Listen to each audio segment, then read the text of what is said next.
Good morning, everybody. Today we're going to take a look at some more standing waves on strings diagrams. The first time we did this, I think it was Monday maybe, we took a look at what I told you was we're going to take a look at the patterns. We're going to take a look at the musical and mathematical patterns that occur with standing waves and strings. And I'm not going to redo everything every time, right? So if you want to go back and look at the first harmonic, the fundamental frequency standing wave, you can watch that video again.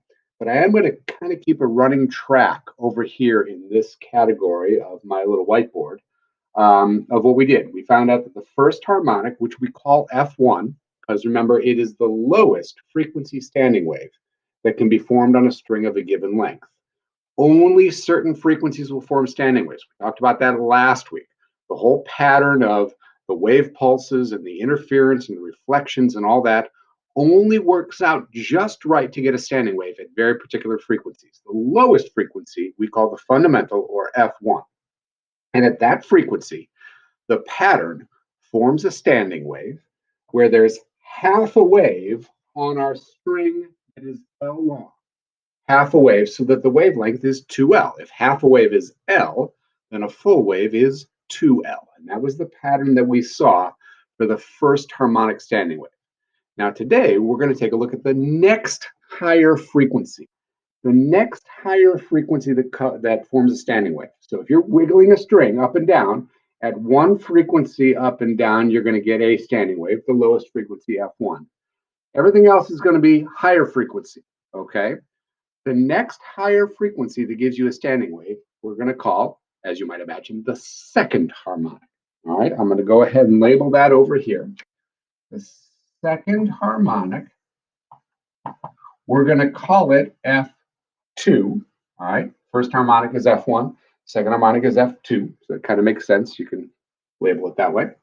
What does it look like when that standing wave forms? Well, what it looks like is this. It looks like a full wave, okay? The wave pattern, and I'm going to put a little dot in here to help me out.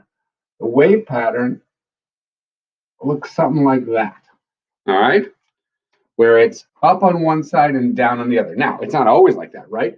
It's oscillating back and forth, right? This side is going up and down, and this side is going up and down. We have a node at each end. We always have a node at each end. We have a new node in the middle. That's the big difference between the first harmonic and the second, is a node in the middle. And then this time we have two antinodes.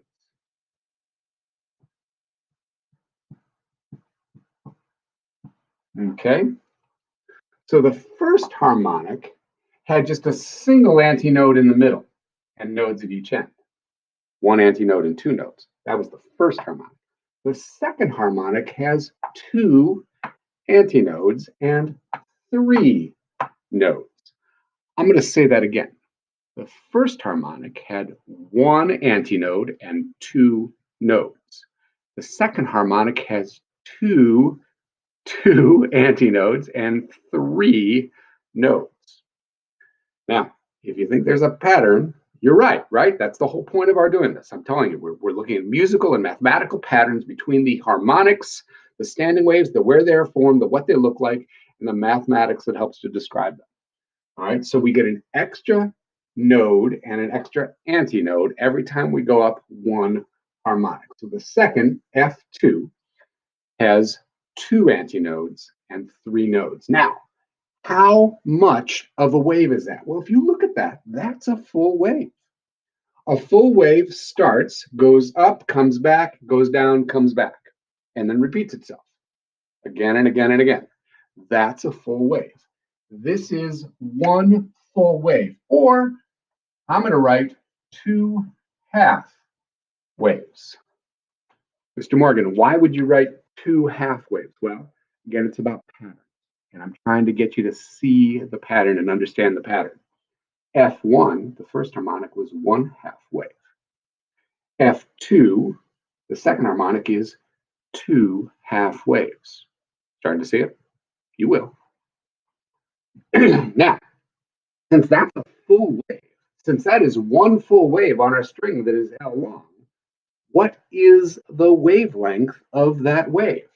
What is the length of the wave that's stuck on the string that is L long? Well, as you might imagine, the length of the wave is L.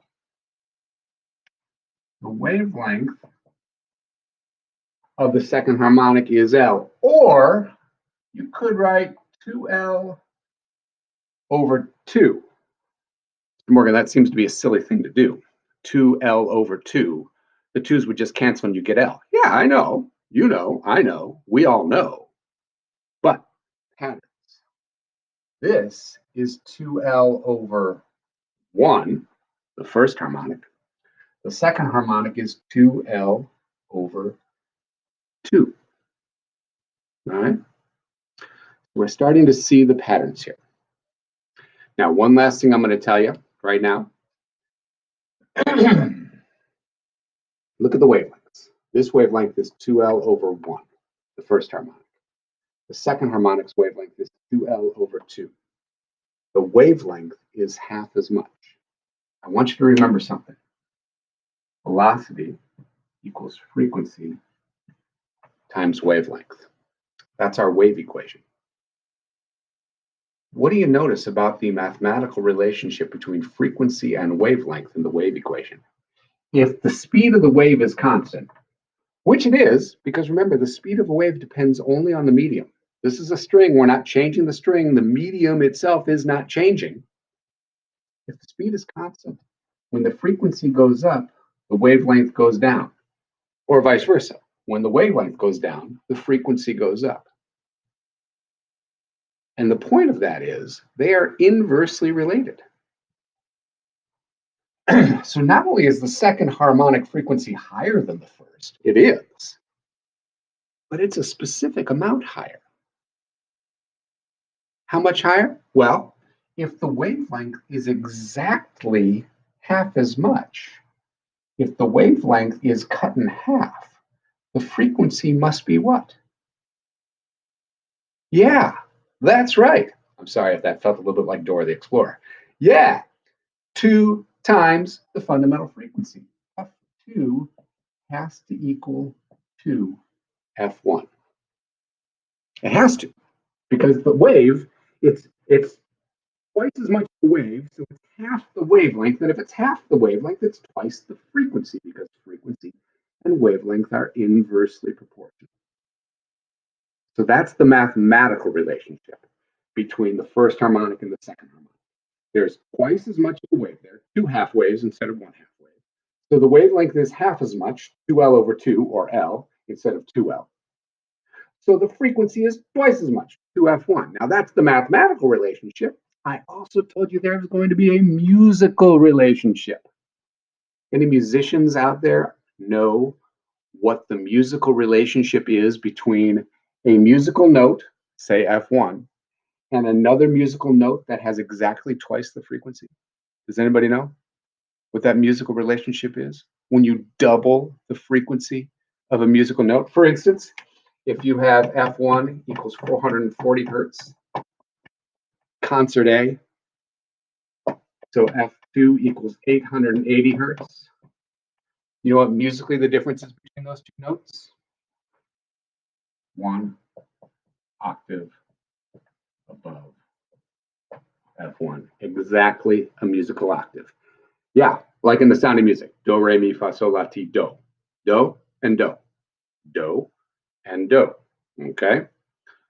That's the difference. So mathematical patterns, musical patterns of standing waves on strings, super important, especially if you play a stringed instrument, but really to anybody who enjoys music. All right, we'll talk more about the third harmonic later. Thanks. Have a good day.